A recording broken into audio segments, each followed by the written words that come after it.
Welcome to MGoRadio 7.4. You got it. Is that right? Yes. Oh my God. Did you guess? Right. Yeah, I guessed. Well done. Well done. Just how we do around here. Yeah. So we're about to talk Wisconsin and the aftermath of the Rutgers game, which I hope Seth will live through. Got a little steamed. This week, I'm Brian Cook. I'm Seth Fisher. I'm Alex Strain. Alex, you need a poster or something. It looks like you've been institutionalized. I'm waiting for a bookshelf, and Okay. until that comes in, I haven't put up the other decor because I'm not sure where the bookshelf is going. So Like, this is just like an emphatically college thing that you're like on a podcast with a video component, and you're sitting in front of a blank white wall. Get you a train spotting. We gotta work on that, Alex. Yeah. Gotta get some decor. Or we'll put up the sponsors behind him. yeah, Sure. Yep. So if we were going to do that, the sponsors we would put behind him would be Underground Printing. UGP has 3 locations in Ann Arbor. Offer thousands of University of Michigan products. Check out UGP Apparel, UGPMichiganApparel.com, or MGoBlogStore.com. We'll have a new shirt up tomorrow. We also want to thank all of our associate sponsors, Peak Wealth Management, Home Sure Lending, Ann Arbor Elder Law, Michigan Law Grad, The Human Element, Phil Klein Insurance Group, Prentice 4M, SignalWire, which we are using right now. If you're a person who skips the ads, again, you want to hear the ones that they're putting together. They're hilarious. We'd like to point out the internet issues here are not SignalWires, but Seth's particular internet hell. So Yeah, it just started today at 4:55. So I apologize if our sound doesn't sound great, but AT&T. I'm supposed to have blast. I'm supposed to be going like crazy. I have a. Oh. Yeah. Anyway.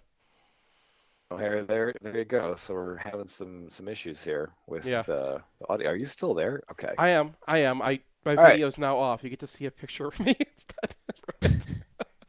Well, anyway, so Michigan plays Wisconsin this week, and Wisconsin is favored by about 2, depending on exactly which sports book you were looking at, which is a little bit of a surprise because Wisconsin's 1-2. Hasn't looked very good this season. Michigan has, and then everybody got very spooked by the second half at Rutgers. But we're here to talk about Wisconsin first, starting with their offense. Not up to expectations. So Graham Mertz comes in as the most highly touted Wisconsin quarterback out of high school and pretty much ever, and gets the starting job. Jack Cohn transfers to Notre Dame, and then Graham Mertz throws 6 picks in 2 games against FBS foes. That's bad. Yeah. And the thing about Mertz was, he has the first game against Illinois last year where he goes like 21 of 24. And then after that, they just kind of game manage him the rest of the season. And so entering this year, it was kind of like, well, did they already Wisconsinize him? And the answer right now is no. He is significantly worse than the Wisconsin baseline. And he is significantly worse than the game manager baseline, because the one thing the game manager is supposed to do is take care of the football. And he has not done that at all. And, something I put in the FFFF was, you remember Alex Hornibrook, that he would have those throws every so often, just that dagger, that like 30-yard pass that would come out of nowhere that would keep Wisconsin's offense moving. And we have not seen that at all from Graham Mertz this season. And I don't know if it's in there at the moment. And it's not just the 6 picks. He's also fumbled and lost fumbles, at least 2 or 3 this season, if I remember correctly. He fumbled it several times against Penn State. There's just a lot of issues right now with Mertz. He doesn't read the defenses. He doesn't see the underneath safety. He doesn't see the linebacker. He forces balls in there, and his passes just frankly aren't very accurate right now. So it's a host of issues that are hurting Wisconsin right now on that offensive side. I mean, the passing game is totally being taken away. Yeah. Mrs. Lincoln, how is the quarterback? Yeah. Yeah. Gosh, the internet issues are really are freezing him up now. I kind of wonder if this is like, the internet god or the football gods trying to punish Wisconsin because they dipped their toes too far into quarterback land.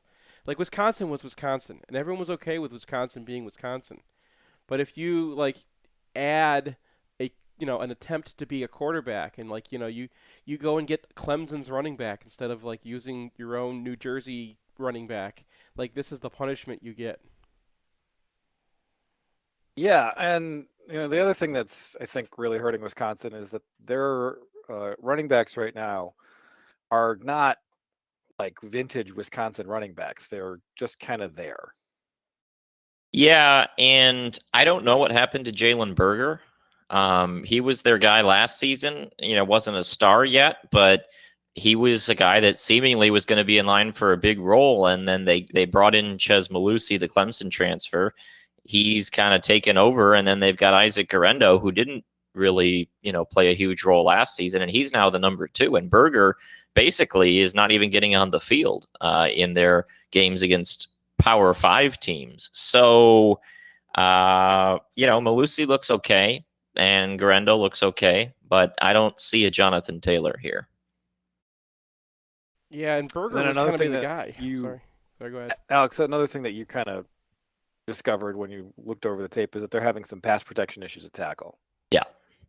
Yeah. Tyler Beach, the left tackle, has got the really crazy PFF grade situation where he's got just an atrocity grade in pass blocking, and then a pretty good grade in run blocking, and that's kind of their issue right now. They can maul on that left side with him and left guard Selzner, but the pass pro issues are there. And I clipped one of them where an end comes around almost untouched, which is kind of the issue, that when Beach cracks, he generally doesn't even get a hand on the guy.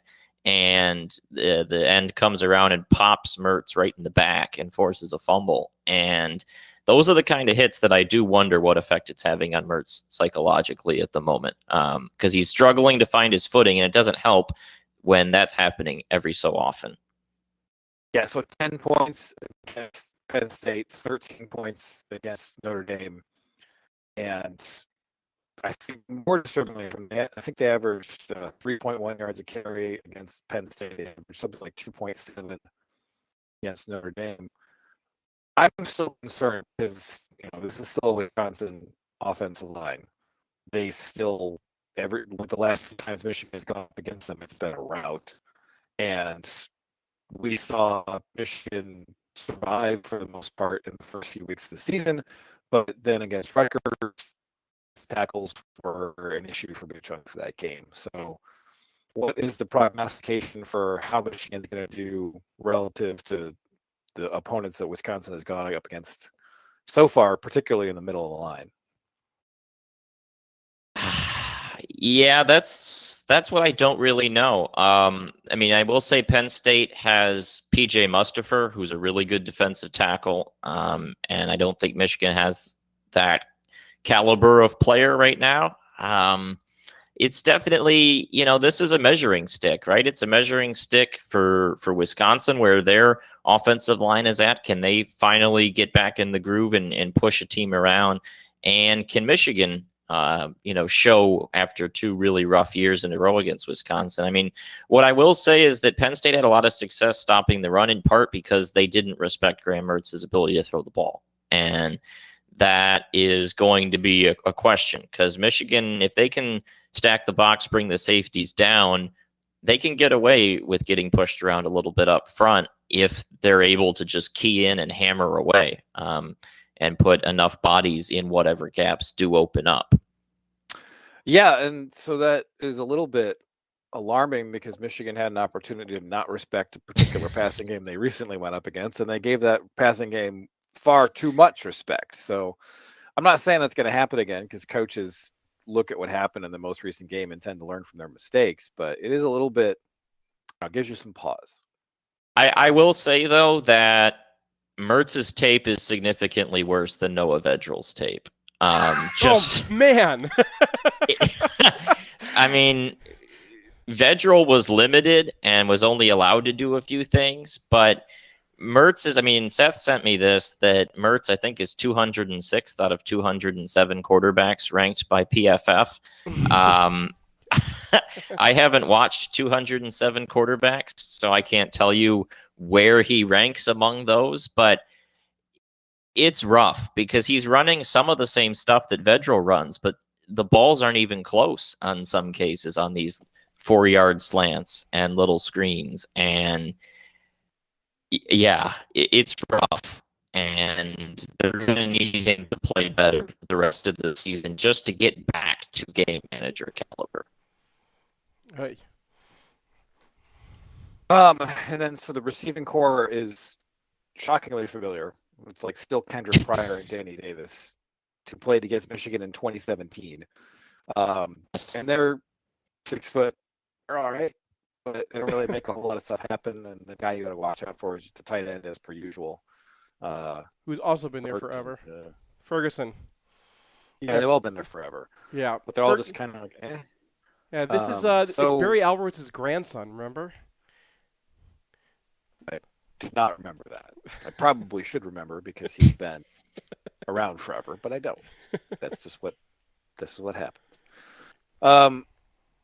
So you go into this and you think that Michigan would probably be able to do something similar to what Notre Dame and Penn State did. Like, Notre Dame's defense doesn't look great. Penn State's might be pretty good, but if they're willing to be aggressive and Mertz doesn't improve significantly, it doesn't really seem like this is going to be the kind of team that's going to hit you over the top if you get too aggressive. It's not the kind of team that's going to grind out super long drives. At least they haven't so far. But, that line kind of gives you pause, and what Rutgers was able to do in the second half last week gives you pause. I will say that Wisconsin is able to still grind pretty long drives. They didn't do much offensively against Penn State, but they held the ball for 43 minutes of the 60 minutes in the game. So if they have a couple of drives where they're running the ball really well, they're still capable of milking the clock. And it's going to be a question of which offense is able to stay out there longer, because they're not going to be throwing it much. So if they find a groove, that's going to take 8 minutes off the clock, just like that, on a drive that for a different team might only be 5 minutes if you were playing with any kind of tempo.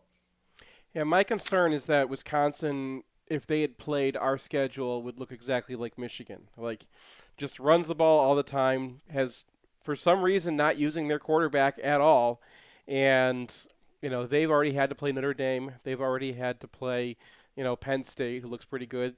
Both those teams do have downfield passing games. And, you guys made fun of me on WTKA when I was like, you got to throw the ball to Cornelius Johnson. And everyone was like, no, they're not going to do that. And I'm like, well, Alex, you came up with the same conclusion. Like, that's how you have to beat Wisconsin. They're going to stop everything else with that front seven.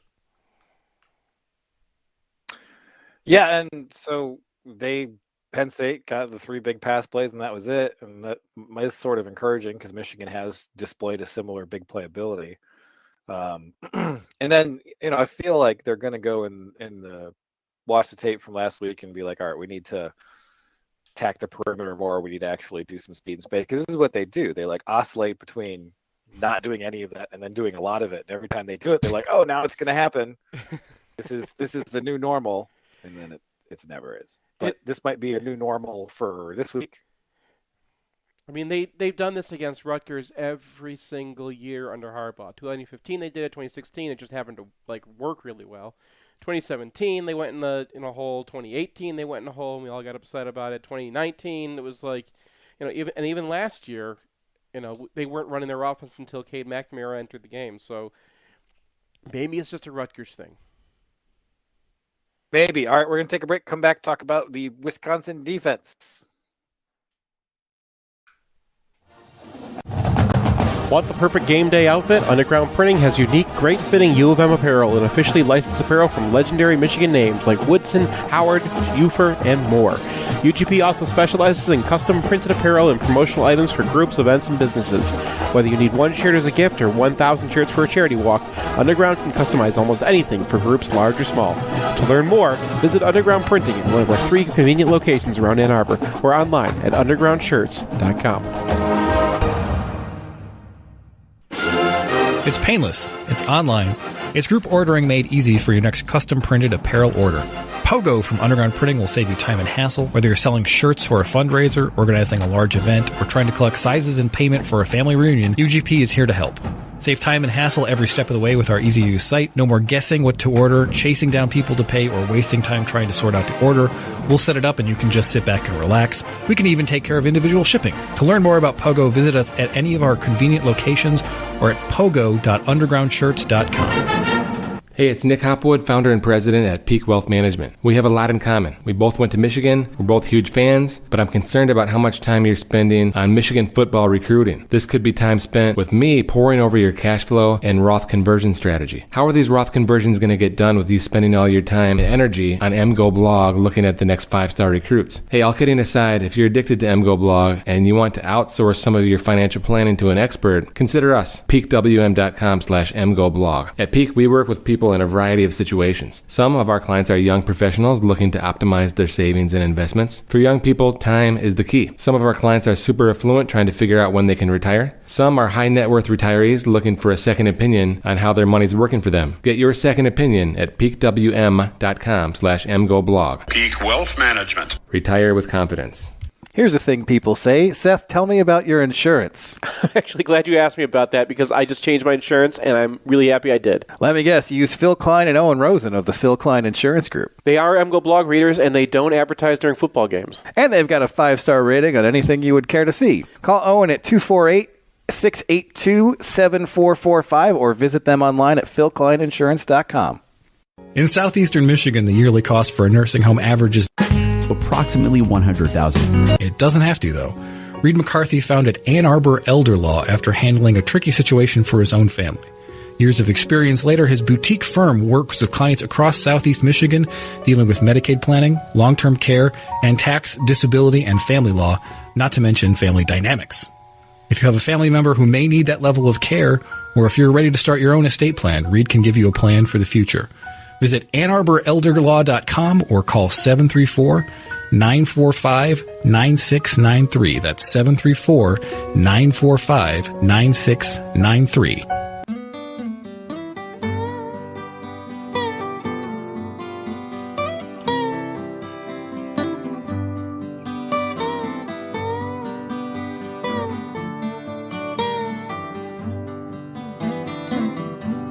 Let us pause in life's pleasures and count its many tears while we all drink sorrow. Welcome back to the MGoRadio 7.4. We are now going to discuss the Wisconsin defense, which is much more intimidating than the Wisconsin offense. Held Notre Dame to 3 rushing yards. That is affected by a lot of sacks, of course. But they did a number on Penn State as well. And I think one of the most telling parts is that in both of those games, Penn State and Notre Dame really didn't even bother trying to run the ball very much. So I think Penn State had like a total of 12 carries for their running backs, and Notre Dame had 20, but 5 of those came after the game was well in hand. So both of these teams looked at the Wisconsin defense and they're like, we're going to throw it twice as much as we run. And Michigan comes in with fewer pass attempts than anyone not named Air Force, Navy, or Army. So this is going to be a bit of a challenge. Yeah, it was interesting for Penn State because that game really has two halves to it. You have the first half in which Penn State is just getting bottled up the whole time, not really doing anything on offense, a lot of 3-and-outs. And then the second half, where they were reasonably effective against Wisconsin's defense. They scored 16 points in the second half, should have been 17, missed an extra point in there. And I believe they also missed a field goal there too. So, and the big story was they started throwing the ball down the field. And once they did that, they were able to open up more in the screen game, able to rip off a chunk runs. And it was the same story every time they threw down the field. Scott Nelson, the free safety, gets tested, and there's just a really wide open receiver. Yeah, His foot was wide open by 10 yards. That would have been a touchdown. So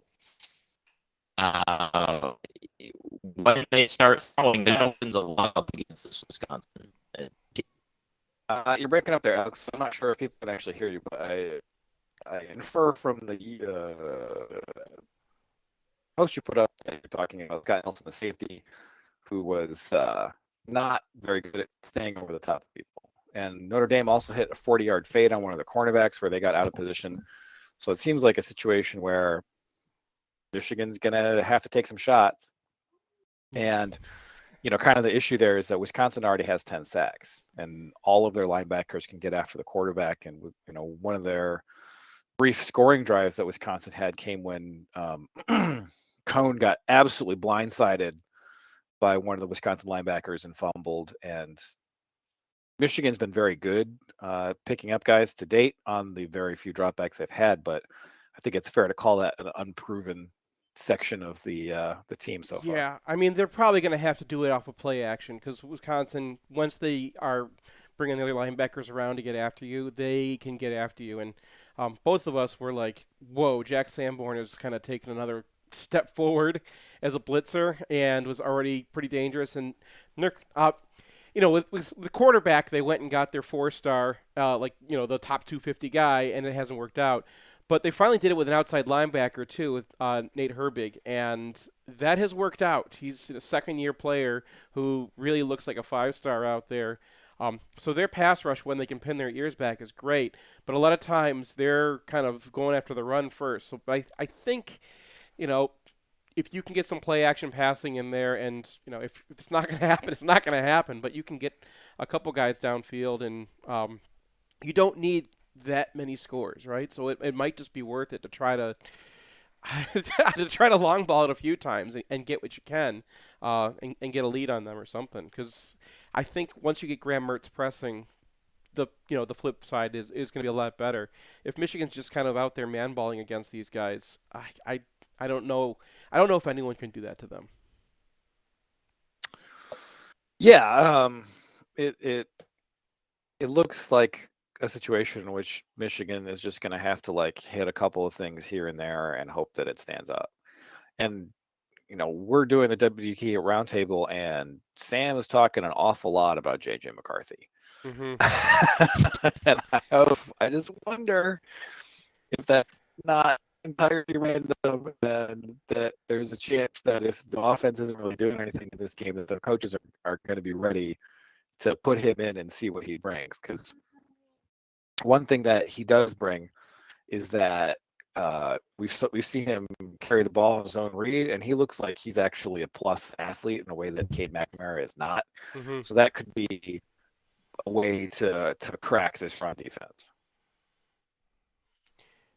Yeah, my one hope really is that the defensive ends are not the greatest defensive ends they've ever had. So Hayes has done a pretty good job this year. All's done a pretty good job this year. Schoonmaker's done a really good job this year. Stuber's done a really good job this year of moving people out. And their ends are Henningsen and Isaiah Mullins. So those two guys are not Garrett Rand and Isaiah Loudermilk. And the last time we saw these guys was 2018, and it was these same two dudes. Mullins was like a true freshman trying to play out there. Henningsen was a walk-on freshman. Obviously, they're older now, but they are still not ideal for what Wisconsin wants to do on the defensive line. And if we could possibly move those guys out and get a kick on Burks and Herbig, Michigan is pretty good about playing the edges depending on what they get, right? So if they can keep doing that, if they can get some good kicks, I think they can move some guys there, and then, it's Corum versus these linebackers, which is still not a great matchup, but you could win one or two of those battles. Yeah, but this game just looks like a complete slugfest, which is and if that is going to happen and there's a lot of punting and there's a lot of punt returns, I think Michigan has an advantage there. So we don't often delve into special teams on the podcast, but I think that it might be decisive here because Wisconsin currently ranks, I think, 111th in FEI's current special teams rankings, and Michigan is, I think, 4th or 5th. Right. And there is a very large outlier there in that they gave up a kick return touchdown to Notre Dame, and so that'll just kill your rankings in that. But they're also extremely bad at returning punts. Their punter is averaging 50 yards a kick, but last year he averaged 41, so I think he might be due for some regression. So if there's just punts all day, I'd much rather be taking swings with AJ Henning than the cornerback who hasn't done anything in 2 years that Wisconsin's running out there. Yeah, and I mean, Henning is a kick return. I mean, remember, Wisconsin's a team of tryhards. Now they have they have plenty of talent out there, especially in starters, but especially in the secondary, and that carries over to their return units. They just have some guys that you can outrun. And Penn State really kind of, Alex, you can confirm this, but I think Penn State had an athletic advantage in that area, and you could really see it on the punt returns. And then Notre Dame, obviously, that punt return was not a, lucky punt return, right? This guy is just outrunning everybody until he's to the kicker. So, I mean, this would be a good opportunity to pop one, just because how Wisconsin is built out of not necessarily the greatest of athletes. Yeah, so it just feels like a game in which there's going to be like one or two big plays, like Michigan gets cracked on the ground, or they hit a big play, or they get an interception, and that's probably going to be the difference. Is whoever is able to actually get like a big chunk of yards here and there, because otherwise, I foresee punting. Yeah, turnovers could be a story too. Yeah, and Michigan, of course, hasn't turned the ball over yet, which is good, and Wisconsin is not in the same boat. But it's always very scary to like try to rely on that, of course, because those are high variance, low occurrence events. So, yeah, maybe Michigan gets a couple more turnovers than Wisconsin and wins by a couple of scores, but that's really hard to rely on.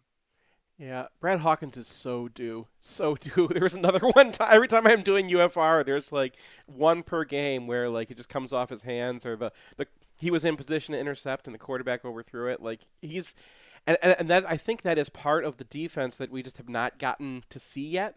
Is that Michigan actually is built to create interceptions. That's part of playing zone defense, and part of playing the mix of zones that they're doing is they're supposed to be generating turnovers, and they've been there. Like quarterbacks have thrown to a guy that they should not throw to, or tried to, and it's just haven't gotten the interception from it yet. But it's coming, and it's certainly not the team that Wisconsin would want to be playing either. Like they feel exactly about this game as we do. Yeah. So going to be a tight game. Going to be charitably described as a slobber knocker. And feels like a real coin flip that will either break Michigan's road schneid against a good team, or they're send us down the same old path. So a little nervy. Yeah. You guys got predictions? I gave mine 10-0 Wisconsin. Right. That's I extremely cheery. I had just finished doing the UFRs, and I got no sleep, and I kind of have to stick to it. Do you want me to add, 7 points No, to that just one? Come on. whatever. Yeah. Alex? 14-13 Michigan. I had 12-10, which is, it's hard to get weird scores. I guess I could have gone with 11. 11-10. All right, we're going to take a break, and we're going to find out what Seth learned from the UFR. Maybe don't have your children in the room for this one. That's why my video's off today. At Peak Wealth, we believe we can help you retire with confidence. It's Nick Hopwood, certified financial planner from Peak Wealth Management in Plymouth. I graduated from Michigan in 2001 with an econ degree and founded Peak Wealth Management in 2014. And now we have over $240 million of assets under management. As a freshman in 97, winning the national championship in football and hockey didn't get any better than that. Both my wife and I lived in Bursley that year, and it's crazy because we never actually met while living in the same dorm. Probably because she had a car and I had to ride the bus. But we named our dog Bursley anyway, and he's on the payroll here at Peak Wealth Management. At Peak, we're fee-based. We're your fiduciary, which means everything we recommend is always in your best interest. We partner with leading institutional money managers, focus on low fees, and make sure every client has a financial plan covering retirement, college, tax, estate, insurance, and cash flow. Simply put, we are Peak Wealth Management, your comprehensive financial coach. Book your second opinion at peakwm.com/mgoblog. Peak Wealth Management. Retire with confidence. If you want to see where our post-game podcast happens, or if you need a spot to land in Ann Arbor, check out 4M, Prentice Partners' beautiful brand new flagship property at 830 Henry Street in Lower Burns Park and across the bridge from the Big House. Their 11 spacious 6-bedroom, 6-bath suites feature state-of-the-art digital capabilities and are laid out for comfortable, efficient collaboration. You can also rent a 4M unit for shorter stays, say if you want to come to town for a football weekend. I want to add myself that they're also taking over Lucky's. We're really excited about their plans for that space. So if you're by the stadium, swing by 830 Henry or visit Prentice4M.com. It's painless. It's online. It's group ordering made easy for your next custom printed apparel order. Pogo from Underground Printing will save you time and hassle. Whether you're selling shirts for a fundraiser, organizing a large event, trying to collect sizes and payments for a family reunion, or, ordering a whole bunch of shirts with your Kickstarter, Underground Printing is here to help. Save time and hassle every step of the way with their easy-to-use site. No more guessing what to order, chasing people down to pay, wasting time trying to sort out the order. They'll set it up, and you can just sit back and relax. They'll even take care of individual shipping. To learn more about Pogo, visit them at any of their convenient locations or at pogo.undergroundshirts.com.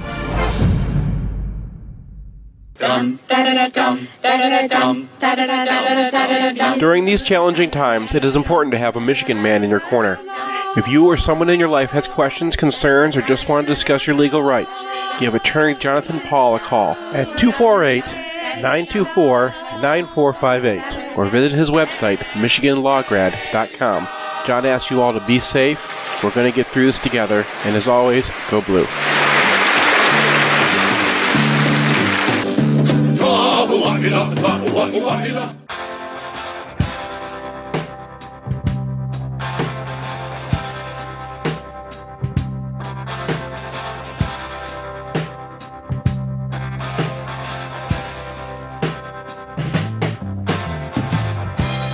Put a candle in the window, 'cause I feel I've got to move. Though I'm gone, I'll be gone home soon. Long as I can see the light. Pack my bag and let's get moving. 'Cause I'm bound to drift a while. Though I'm gone, you don't have to worry, no.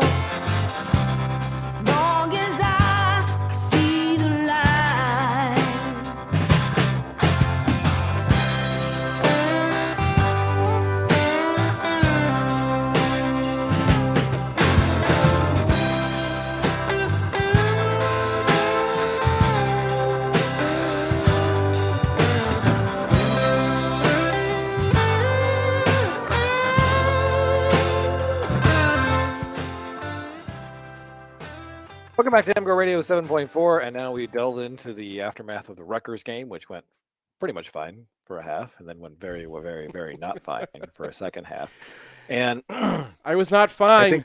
I was not fine. I think the primary question on everybody's mind is what happened to the running game. Right. I mean, the basic story is that Rutgers shut it down because, unlike all the other teams that we've played so far, they sent people against it. They were throwing their SAM into the box, and we weren't edging them, and they were throwing their safety down and stacking the box with 9 guys or 8 guys. And so, we would get the cracks that we would normally get, and then there would be a safety in the hole, and Corin would hit him, and then that guy would kind of, or he would try to bounce inside again because that safety was taking away the outside. I thought there would be more bounces available than they actually did see in the end. It was a lot more kind of on the edge. I think I graded the running backs a little harsh, but I wanted them to take it anyway and try it. But like a lot of times there was just a cornerback sitting out there because the safety got to do what the cornerback normally does. So I didn't think that Michigan missed assignments that much. The running backs could have taken some gaps that they don't normally take. But they were pretty much doing the same thing that they normally do, and then the only difference was there was one more player or 2 more players a lot of times in the box. And for whatever reason, I know this has been, the hot thing on the internet this week to talk about, but Michigan was not, and then this is before Cade fell apart, but Michigan was just not doing the things that you do to punish a team when they play with that many guys in the box. Is it just Rutgers arrogance, do you think? That's the best explanation I've got. I mean, they've done this before. I mean, I remember 2017, I wrote a whole article about Michigan was having power practice against them. And the idea was to get the running backs used to taking that back cut in the power game. And they did have a couple interesting things they did just inside in the very insides of their power game. I was pleasantly surprised. I thought that they were not as prepared. When I watched live, I was like, oh no, they didn't even see how Rutgers plays. And they adjusted for what Rutgers does, and Rutgers had the adjustments for what they do. So Michigan, they saw some weird blocking, or they saw some weird attacks from Rutgers, people coming in from weird angles, guy blitzing, and they handled it pretty well. So I was pleasantly surprised with the job that Sharon Moore did preparing for this kind of weird defense where guys are coming in from different angles. And then the only problem was they deal with it, and then there was just an extra guy there, and that guy was unblocked. And, unblocked safety who's charging down can get anybody down because there's, that's what they do. Right. So, I mean, you got to think that Michigan has gone back to the tape and probably learned a lesson here. I hoped so. I know that Sam talks to the coaches before he talks to us, and when he was talking about how well, this is what we are, I was kind of frightened, I guess is the word. That. Okay. I'm concerned that that's what Michigan is. They, we're going to talk about McNamara in a minute, but that's part of it too, right? They did have a drive where they went out and tried McNamara, and they just had him throw, and the throws were there, and he picked the right guy to throw to, and the only problem was he was throwing it way in the dirt, and you were saying that Sainristil dropped one, but that one was on his shoe tops. I graded that one a 1. It was possible to catch it, but it was not a accurate throw. And well, I thought it was more. Yeah, I mean, I was watching that one too because I was like, okay, did he have an accurate throw in there? Because part of our question with him, and I guess going right into McNamara now, was he off, or was this just kind of randomness and small sample size, right? And I think it was pretty clear that he was off. And then the question is he off because he got hit? Is he off because he got hit and got hurt and they should have pulled him? Did they leave him in there for leadership, can't pull a starter issues? And that gets into things that, A, we don't know anything about because the coaches aren't going to tell us about the mental state of the quarterback. And two, you can't see on tape. So, like, the only thing I can say is that the passes were pretty accurate, and then the passes weren't accurate, but he's still picking the right guy to throw to. And if you're wondering why Cade McNamara is still starting after that kind of half and after them saying, well, I guess we have to turtle because we don't have a passer, I mean, he makes the right throws. And it's like the way to beat him is to try to like take away his first read, but it's very hard to do that because he reads the defenses so well. So like there is a quarterback there and his passes are normally accurate. So I mean there is a very good chance that we saw him get rattled, that he just kind of turned it off. It's the second time that's happened, so it's kind of nerve-wracking. But like maybe that's just, maybe that goes away, or maybe that happens in practice all the time, and that's why they only want to throw 11 times a game, because his first 11 throws are great. We don't know anything about this guy because we don't throw the ball. Right. On the other side of the ball, it kind of felt like maybe Rutgers kind of figured some things out, particularly with the QB run game. They ran a lot of inverted veer, and it was a variation of inverted veer. It tended to hit a little bit further inside than sort of like classic inverted veer. Yeah. I think that was more because Michigan's defense. That like we have, we're running a 3-4, and we're used to seeing that against a 4-2-5. And we did have a 4-2-5 out there too. But you're right. They were doing a midline read on that sometimes, and sometimes they were just reading. So they actually were reading different guys sometimes and varying and changing it up subtly. And they found that it was just best to read the defensive end because Michigan was rotating through those guys. Morris did not seem very practiced at that yet. No, that guy's got a lot on his plate, and I guess they just had not prepared him for, inverted veers. And Sam made a great point yesterday, which was they didn't really have a chance to coach these guys up, right? There's no Josh Ross out there, so you're running two freshmen or version of freshman linebackers out there. And you got freshmen on the defensive line as well who haven't really seen this play in a live setting before. I don't remember seeing it in any of Rutgers' film before. So they kind of brought this out, and they're doing it out of a weird formation, and you can't coach them up because like every time they get on the sidelines, you look around, your punt team's going back out there again. So right. And that was visible to the point where when they got to the end of one of those super long drives in the third quarter where they were just running that play again and again and again, and then the third quarter ends, and then they get like a break for the quarter break, and then they come out and they've got an answer. Morris attacks the running back instead, which is not what you're supposed to do in that situation. But he attacks the running back immediately, and two linebackers flow out immediately from behind, and they didn't get a stuff, but they stopped it at 3 yards instead of at 5 yards, which made a big difference because at that point they were close to the goal line. So I think that they got some coaching in, but I think Sam made a good point. They just had young players out there who hadn't seen this, and Rutgers just got us stuck on the field. All right. And then was there any explanation for the extremely frustrating lack of tight coverage against Noah Vedral? I counted 9 times where they got free yards. 9 times.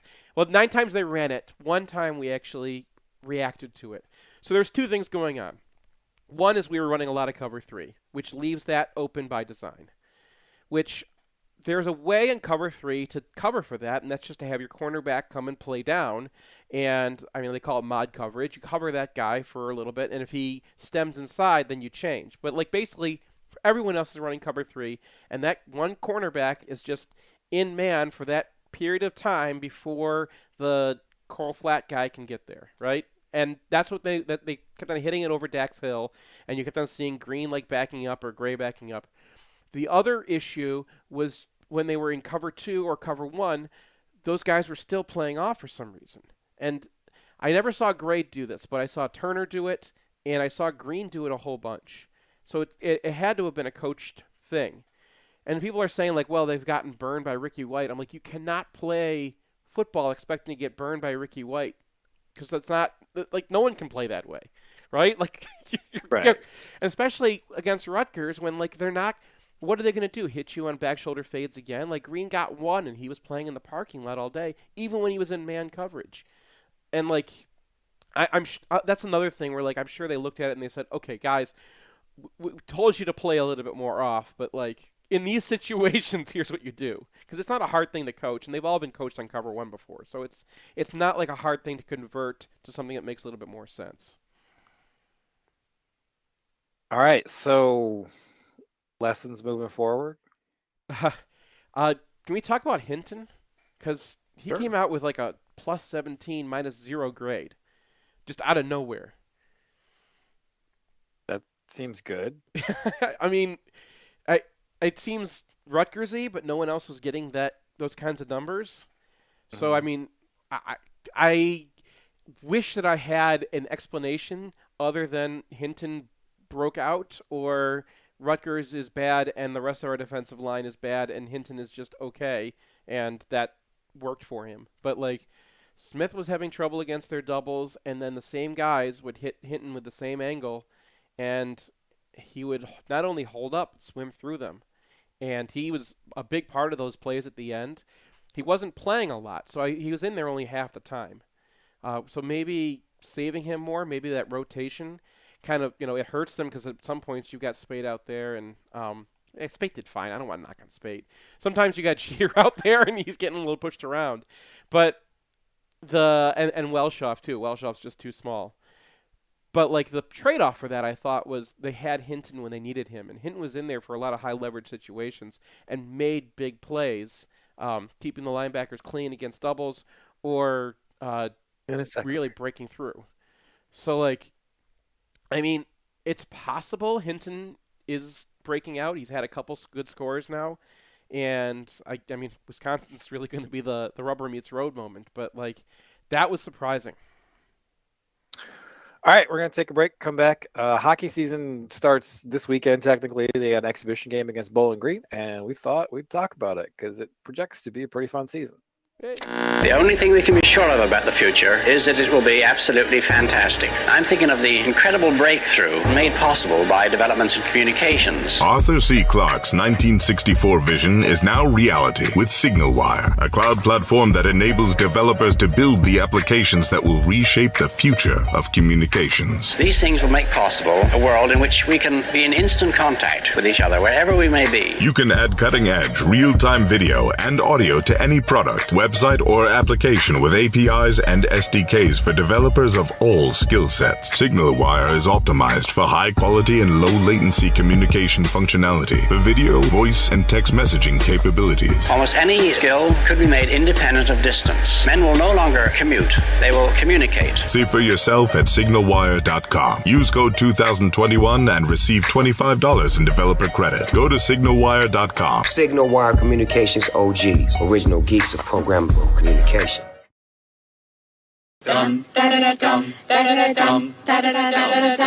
During these challenging times, it is important to have a Michigan man in your corner. If you or someone in your life has questions, concerns, or just want to discuss your legal rights, give attorney Jonathan Paul a call at 248-924-9458 or visit his website, MichiganLawGrad.com. John asks you all to be safe. We're going to get through this together, and as always, go blue.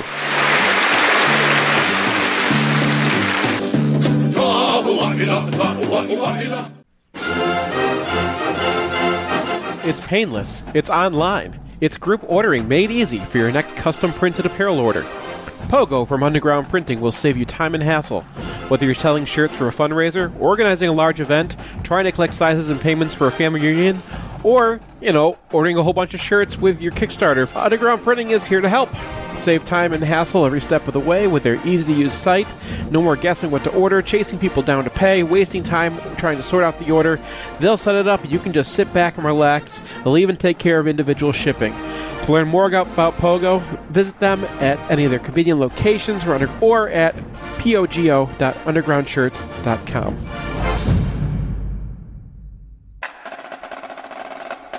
If you want to see where our post-game podcast happens, or if you need a spot to land in Ann Arbor, check out 4M, Prentice Partners' beautiful brand new flagship property at 830 Henry Street in Lower Burns Park and across the bridge from the Big House.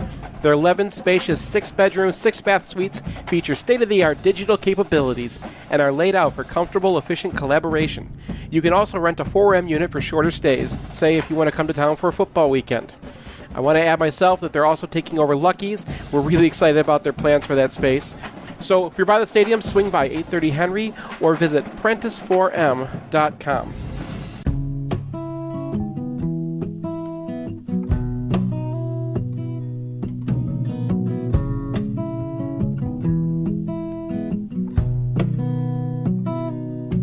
I put the books in a box just as quick as I can, and I hope she doesn't see it. No, she's downstairs in the kitchen with a half-drunk can of beer. Birds keep singing and the grass still grows. Better luck. Welcome back to MGoRadio 7.4. We now welcome in Dave Nasternak, our hockey correspondent, to discuss what should be a pretty fun hockey season. Almost unprecedented feat of having the number 1 pick in the draft return. The entirely unprecedented feat of having 4 of the top 5 picks in the NHL draft. And all those guys returned to campus in addition to, I think, 3 more first-round picks. Wait, I missed the Rutgers segment? We did. Oh. We thought you'd. Can we go back over it? I mean, if you just hit rewind on your TV, apparently you'll find it. So. Oh good. God, I'm glad this is recorded. I wasn't sure. I don't get to see my image. Wait, I'm looking at you. Oh, this is great audio for everybody, but I didn't get to see my image on my screen, so now I get to see what I look like to you guys right now. This looks. There great. you go. Yeah. Brian's not amused by my joking. Oh. He wants to talk about hockey. I do want to talk about hockey. Don't you want to talk about hockey? I do want to talk about hockey. All right, well, let's talk This about is pretty hockey. crazy. I mean, like, you look at last year, and they have some dudes that look like they're going to be good, and then no dudes leave, and then, well, one kind of leaves, and then we get more dudes. I mean, when was the last time that happened? Never. Like, I mean, the Hensick years? They lose Cam York, but everybody knew Cam York was out the door after year 2, and all the guys who had to make decisions made the decision to return, in part because they feel like they didn't really get the whole Yost experience, which they did not. Except for Strauss-Mann. Oh, well, yeah, Strauss-Mann was he's kind of a dude. One departure. He's definitely a dude. Yeah. Michigan is going to roll with Portillo, who was a 3rd-round pick. He's giant. He's probably not going to be quite as good as Strauss-Mann. Hopefully, it's not going to matter. He'll be fine. Thing last year that really stood out is that they were super inconsistent. So they'd show up one night and they'd run them off the ice 8-2, and then they lose 3-2 the next night. And, in my opinion, the games didn't look a whole lot different. It was just they were dominant one night and snake bit the next night. And so they end up 15-10. They sneak into the tournament and then they get COVID expelled. And then a lot of people are talking about how this team needs to step up and be more consistent. And to me, it's just like, if you reran that season 1,000 times, 15-10 was going to be their worst record. And some of that was very early in the year. Yeah. And we've seen that from Michigan hockey for, I believe, Mel's entire tenure. So, and I mean, if you remember, North Dakota used to have those kinds of years where they would have 500 first half of the seasons. Everyone's like, oh yeah, we're not going to worry about them. And then they win 11 games in a row. And you're like, oh, I guess they're a 1 seed again. So the November early season stuff is not as big a deal. And I think that once you got to I would say February, late January, February, Michigan got pretty consistent and started playing really well. They did lose to a Minnesota or Wisconsin, but those teams were also top 5. Right, and Michigan was extremely young last year and even younger in terms of their talent. So I think they were something like the 2nd or 3rd youngest team in the country. But their 3 most talented players were so young that they were playing their draft years in college. And usually when those guys come back, year 2 is a massive bust out year, because when you're younger, you get better quicker, and now they'll be adapted to college play. And I'm particularly looking at Kent Johnson here as a guy who, even though he was a point per game scorer last year, should be just a completely different player and a Hobie candidate, just because he's got all the skill in the world. And I think Beniers is actually an exception to this. I think Beniers is probably going to be better, but not radically better, because he's already a 200-foot player. He already is the kind of size you want for the NHL. He's just not as he's closer to his ceiling than he's I think. Got an Kent old Johnson. man game is what he's got. Yeah. What? Yeah, Alex can attest to this a little bit more, but the thought for me with Michigan's forwards is, usually you talk about lines, which are 3 dudes on a line. I think it's a little more about pairs for Michigan. I think you have the KJ Beniers pairing, you have the Brisson Bordelot pairing, and then you have the Van Wy-Moyle pairing, and then they're going to find guys that fit, because all 3 of those guys, those pairs, sort of fit together in the offense. And now it's sort of about bringing in, Ciccolini fit in nicely on that Brisson Bordelot line at the end of the year. Alex, maybe you want to talk a little bit about Duke and Samoskevich. It seems like when we were talking about it, you had Duke up with KJ and Beniers. Yeah, I like Duke in that capacity, as somebody who can play a little bit closer to the net, plays in tight, and I think you could play on both lines, honestly, but Duke's ability to shoot, I like as a pair with those players, because they do need a little bit more shooting, whereas Bordelot has Brisson, who already shoots a lot. I mean, to me, the biggest question they've got to answer is, what are they doing with Johnny Beecher? That's the biggest question when you're assembling this lineup. Is he staying at center, or is he moving to wing? Yeah. I would assume that he's staying at center. Mel has believed in him a lot longer than I've believed in him. But that's a big question, because if you're going to move Beecher into the top 6, then you have questions what you're going to do with your third line center. If you leave Beecher on the third line center, then you go about it a little bit differently. My big thing I would like to see is Mackie Samoskevich paired with Beecher on the third line. I think that Samoskevich has the offensive spark that Beecher lacks, and I think that could push that line forward. And the reduced capacities, I think, will help too. That they spent, when we were just talking about the inconsistency, they spent way too long last year jamming a square peg into a round hole in trying to make Johnny Beecher the first line center. And it was painfully obvious for a while that he was not their first line center, and that he was not the center of their top power play unit. And so now you enter the season kind of knowing that, and you can go about it a little bit more efficiently, I think. Well, that's the interesting thing, is you can have Beecher, Samoskevich, however you say him, Samo. It's probably what I'm going to be tweeting, because I'm not going to be typing out 100 different letters. So Beecher, Samo, and then probably somebody like Pasta, maybe Mike Pasta. He's back for a 7th year now.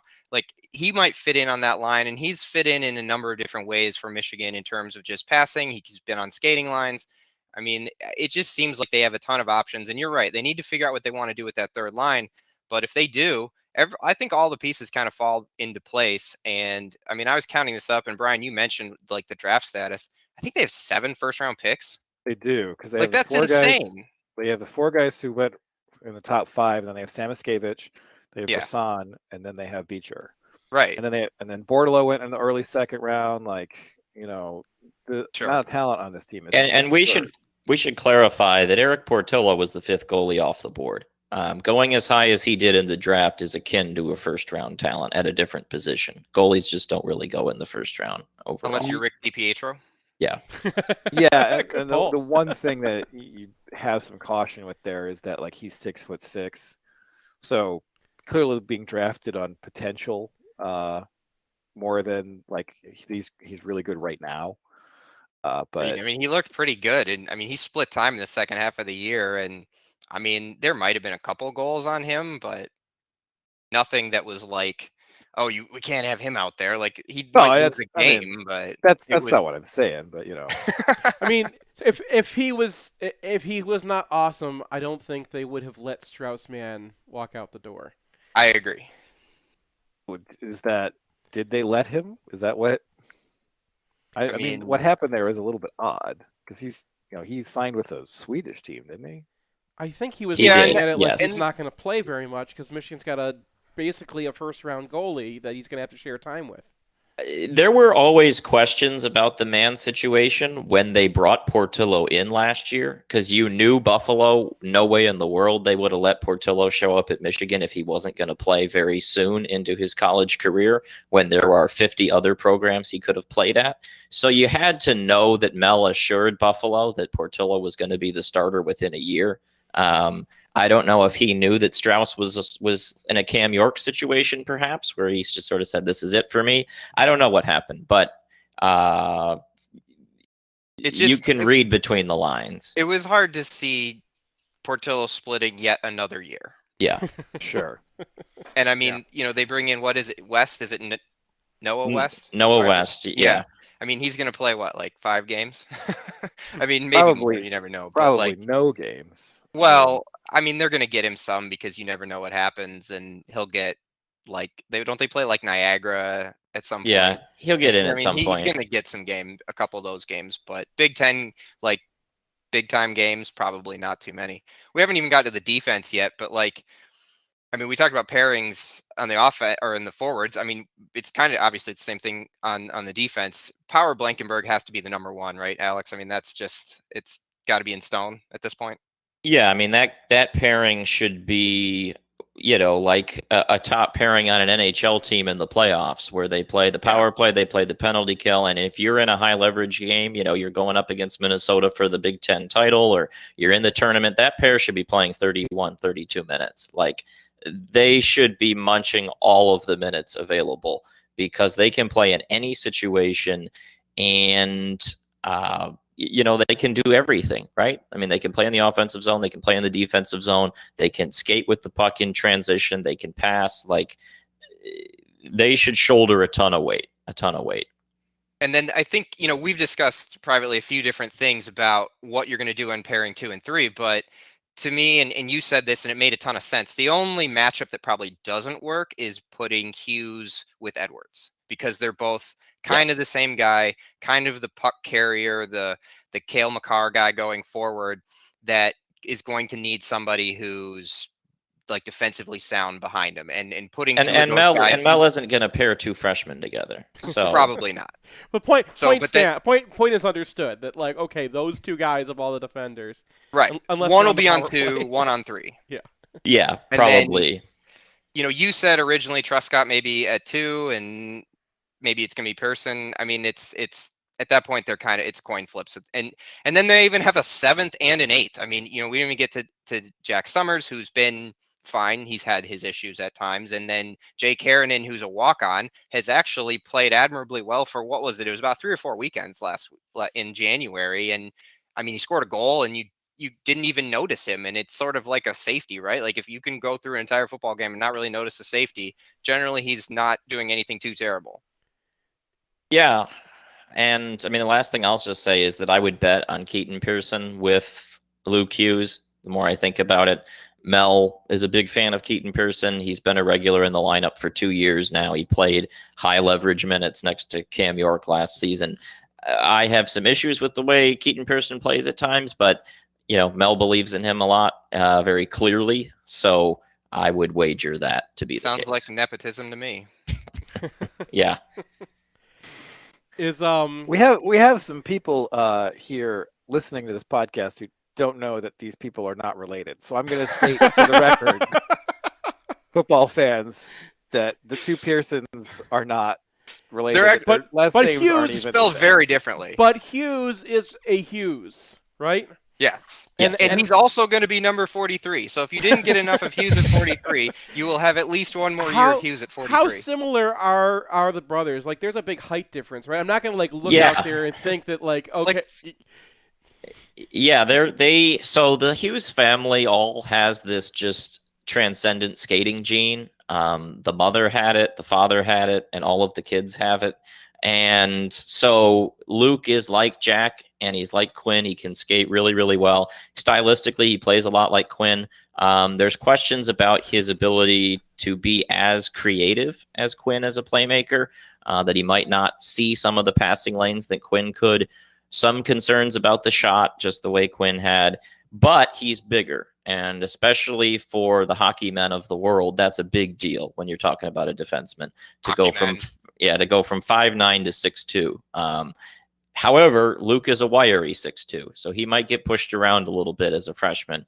But I do like his ability to bang around in the corners. But when you read his scouting reports, you see some of the same concerns about that Quinn had, right? He's going to see chances the opposite way. He's going to be questionable back checking at times. So you're going to need someone there to be a steadying presence. Also, shout out to Quinn. He just got paid 6 years, $8 million per season by Vancouver. So wow. Yeah, just announced a couple hours ago. So the Hughes family is in good shape right now. But the thing that we can kind of take away from this, I think, is that when in Quinn's sophomore year, he was basically the only way Michigan could enter the zone and in sometimes exit the zone. That will not be the case this year. They definitely have other options. He may be able to be tasked with it at times to do it on his own line or when he has the puck, whatever. But it's not going to be a Quinn situation where it's like, all right, well, see what you can do and we'll meet you at the other end of the ice. Like they also have a top end pairing that might be as good as anyone in college hockey, and their third pairing isn't going to be too terrible either. So it's not, he won't have to be as free flowing all the time. I will say one thing I do wish was still a thing. I wish Luke Martin was still around because he would just be the perfect guy to pair with Luke Hughes. Joe Saccone? As the veteran, steady, stay-at-home guy. And they don't quite have that, but, Keaton Pearson could be it. So, all right. Well, we are looking at a season that should be pretty fun. And hopefully a season that's going to be kind of front-loaded, unfortunately. If you look down the schedule, I think all of the big names come to Michigan before the end, mid-December. I think Notre Dame, Minnesota, and Wisconsin all come to Ann Arbor. So is State any better this year? Or are they still are they going to be the bottom of the Big Ten this year? Who? Michigan State. It's a little weird having them kind of at the bottom of our conference. Been like that for years, man. Yeah, it's going to be them. Well, we were Ohio down State, there with them too for a while, but I've been through a lot of CCHA years. It's a little, I don't know, it just feels odd. The CCHA is back, Seth. It is back, yeah. The WCHA is. Yeah, the WCHA is dead, and it has been replaced by the new CCHA. I will say one thing about the schedule: it's loaded in the non-con. UMass comes to Yost. They're going to be a top or whatever. I don't know the preseason rankings, but they were right up there. I think they might have been preseason number 1 or 2, somewhere around there. And then they play the icebreaker tournament where they're going to see Duluth and either Providence or Minnesota State. And that's only in a couple weeks from now. So yeah, on the road. On the road. So it is a really competitive schedule. We're going to get a feel of this team. And for the people who do not make the bad financial decision of subscribing to BTN Plus, you'll still get to see a lot of games. There's a lot of games on BTN regular, several on ESPNU, and then some on, the various sports stations, Bally Sports Detroit, as it's now called, and I think 2 on Peacock as well. So you don't need to subscribe to BTN Plus to see this team, which is what about good. TSN? I don't know. I'll pick anything up? I'll have what to are you look gonna that do? one up. We just gotta get BTN Plus still works here. So. Oh, okay. CBC works. So you're stuck with that? Brian, I want a baseline now. What kind of hockey win is okay for Muppets this year? Can we do it for UMass if they beat them? Well, that'll be in a while. We got to come up with some more. If they beat Duluth, I'm sorry. If they're beating Duluth, I'm calling veto on it all. It's going up. So be ready, Seth, at about 10 or 11 o'clock on Friday, October 15th. Because if that happens, I might post Muppets in front of my house. We'll get on here and do a version where we actually sing it. Got your answer there. Can I shout out a sponsor before we hit the outro here? Because SignalWire, we're supposed to do a read for them anyway. They're a real-time video technology that allows you to create interactive video experiences. Cities that don't have Ann Arbor politics use them for very nice virtual town halls. Musicians have been using them for fully interactive virtual concerts. And they fixed our issue in the middle of this entire podcast, which was like... So if you're using some other system and, they don't get to you right away and they can't fix it right away, that's because the developers who created that system probably are the guys who created this system, because they left there to do this. And they're all MGO blog fans, and when they saw that the podcast was having trouble, the devs are all in the help comments right there just fixing this for us. So SignalWire, you can try out SignalWire.com, use the code MUPPETS for $25 in developer credit. Tell them we sent you, and they will thank you, and so will the people you work with. Last thing, Alex is doing a really good job of writing previews. This is as extensive, I think, a hockey preview as we've maybe ever had that I can remember. And he's got a couple of them came out this week, and you have a couple more next week. Is that true? Yep. And we'll have a hockey cast probably maybe Monday or Tuesday. We'll work out a time and get it recorded. That'll be a little more in depth on this stuff. We just more of the tip of the iceberg tonight. But check in next week, and we'll have even more hockey stuff. All right, guys. Thank you very much. I feel like we got a preview of the hockey cast myself, because it was very nice to have a segment where I didn't have to talk.